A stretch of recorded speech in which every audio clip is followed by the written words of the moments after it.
মহিলা পুলিশ কর্মীর দাদাগিরি। বীরভূমের সিউড়িতে জেলা শাসকের দফতরে ঢোকার মুখে মহিলা পুলিশ কর্মী নিজের স্কুটি রাখে পার্কিং এলাকায় না রেখে জেলা শাসক দফতরের কর্তব্যরত কর্মী তার স্কুটিতে তালা মারলে ফিরে এসে উত্তেজিত হয়ে পড়েন ওই মহিলা পুলিশ কর্মী।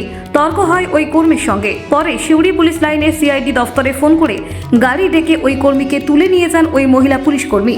অভিযোগ, জেলা শাসকের দফতরের ওই কর্মীকে মারতে মারতে গাড়িতে তোলা হয়। আবার ওই গাড়িতে করে প্রায় 15 মিনিট পর ওই কর্মীকে জেলা শাসকের দফতর চত্বরে নামিয়ে দিয়ে যায় সিআইডির ওই গাড়িটি।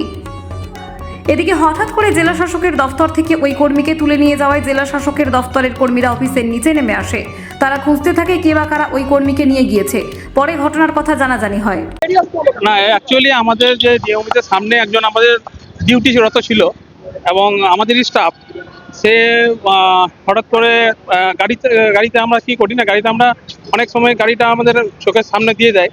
এবার আমরা কি করি না, তালা মেরে দেওয়ার ব্যবস্থা করি এবং পরবর্তীকালে যখন কেউ আসে তখন সেটাকে বিচার করে বলা হয় যে পরবর্তীকালে এখানে রেখে না, কারণ যেহেতু প্রশাসনের সামনে তাই ওখানে রাখাটা ঠিক নয়, কারণ যেহেতু আমাদের ঢোকার যে মুভমেন্ট আছে সেই জায়গাটা প্রবলেম হয়। কিন্তু আজকে হঠাৎ করে ব্যাপারটা হঠাৎ করে দেখলাম যে সবার কাছে শুনলাম যে একটা অজ্ঞাত পরিচয় কোনো একটা গাড়ি এলো, গাড়ি এসে তাকে মারতে মারতে গাড়িতে তুলে নিয়ে হয়তো সেই গাড়িটা খুঁজে যাচ্ছে।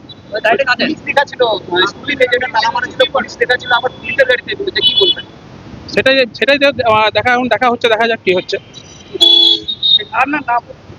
আমার নাম সুপ্রপ্রকাশ রায়, আমি নাজির পদে আছি। Bureau report, জজবাত 24 Bangla.